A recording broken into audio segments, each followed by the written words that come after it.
안녕하세요. 환희아빠입니다. 오늘도 역시 완벽한 공부법 제9장 몸편에 대해서 추가적으로 두 번째 이야기를 들려드리도록 하겠습니다.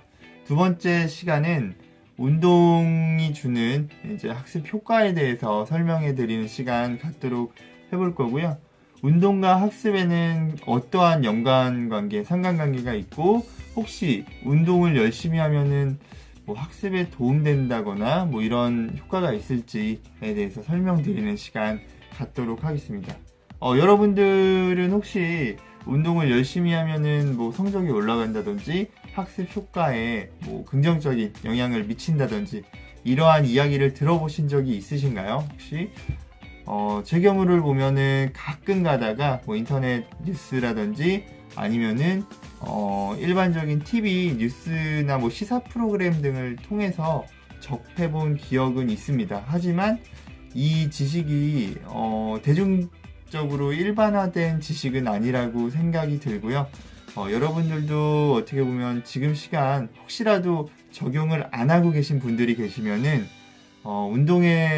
운동을 통한 이런 학습 증진 효과를 한번 같이 느껴보는 게 어떨까라고 제가 조언을 드리고자 합니다. 실제로 수많은 연구 결과를 통해서 확인된 결과는 운동을 할 때 우리 몸에서 신경 화학 물질인 세로토닌, 도파민 등의 이런 화학 물질들을 생성을 증가시킨다고 합니다.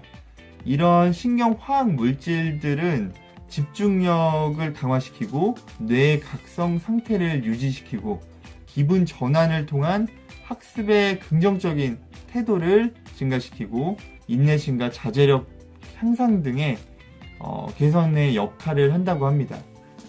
한 가지 실험을 예를 들어보면은 1999년 네이퍼빌 공립학교는 학생들에게 기존에 없던 에어로빅 교육을 추가로 지시를 했습니다. 운동 과정이 정식적으로 도입된 이후 학생들은 국제 수학과학 연구 동향의 성적이 엄청나게 향상되었는데요. 미국은 보통 국제 수학과학 연구 동향에서 10위 전후의 성적을 내는데 네이퍼빌 8학년들 학생들은 과학 과목에서 무려 세계 1위를 차지했고요. 수학 또한 6위를 차지했다고 합니다. 또한 에어로빅 활동 도입 이후에 학생들의 정확률이 무려 60%나 하락하는 등 여러 가지 학습 태도에 관련된 분야에서 개선된 효과를 보였다고 합니다. 또 하나의 간단한 실험을 소개하면은 2007년에 한 기관에서 매우 흥미로운 실험을 했는데요.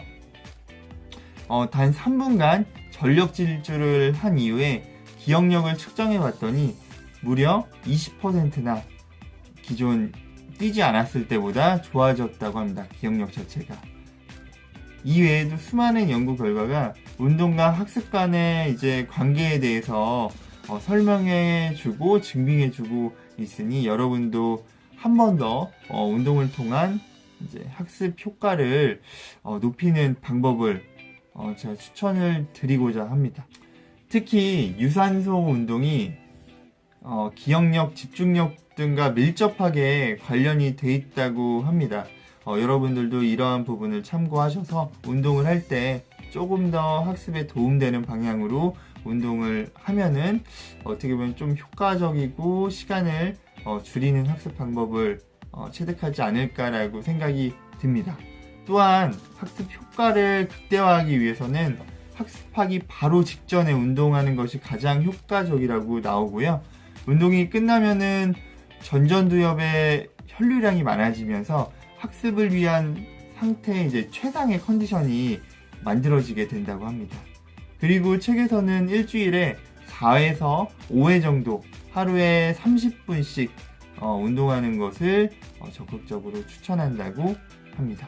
개인적으로도 유산소 운동을 하고 난 이후에 굉장히 제 머리가 좀 맑아지는 저는 느낌을 받거든요. 왜냐하면은 제가 좀 성격이 어떻게 보면은 좀 걱정거리가 항상 많고 많은 변수에 대해서 좀 생각을 하는 편이고 남들이 보면 좀 피곤하게 산다라고 느낄 수 있을 정도로 좀 그렇게 사는 스타일인 것 같습니다. 하지만 이런 유산소 운동을 하고 있을 때 이런 수많은 잡다한 생각들이 좀 정리가 되고 뇌에 한편에 이제 해마를 거쳐서 저장이 되는 느낌이라고 해야 되나? 좀 그런 느낌을 받는 것 같아요. 마치 몇 주 동안 부팅하지 않아서 좀 많이 버벅거리는 핸드폰이나 모바일 기기 등 여러 가지 이러한 제품들을 재부팅해주는 느낌과 매우 흡사하다고 생각이 듭니다. 운동 외에도 동일한 효과를 볼 수 있는 방법으로는 명상, 요가, 낚시 등의 이런 전형적인 정적인 방법들도 있지만 제 생각에는 이러한 방법들은 조금 더 수련이 필요하다고 느껴지고요. 저는 그래서 개인적으로는 유산소 운동을 매우 적극적으로 활용하고 있습니다. 실제로 동적인 활동을 하는 게 좀 더 제 체질에 맞는 것 같고요. 저는 조금 더 선호하는 편인 것 같습니다. 여러분의 이제 본인의 성향과 맥락에 맞게, 상황에 맞게 최고의 운동 방법을 터득하셔서 학습 효과를 높이시는 하루하루를 보내시기를 바랍니다. 오늘은 몸편 두 번째 시간 운동과 이제 학습 효과에 대해서 이야기해 드렸고요. 다음 몸편 마지막 3편으로는 수면과 학습 효과에 대한 이런 상관관계에 대해서 이야기해 드리는 시간 갖도록 하겠습니다. 그러면 다음 시간에 뵙도록 하겠습니다. 지금까지 시청해 주셔서 감사합니다. 한의학과였습니다.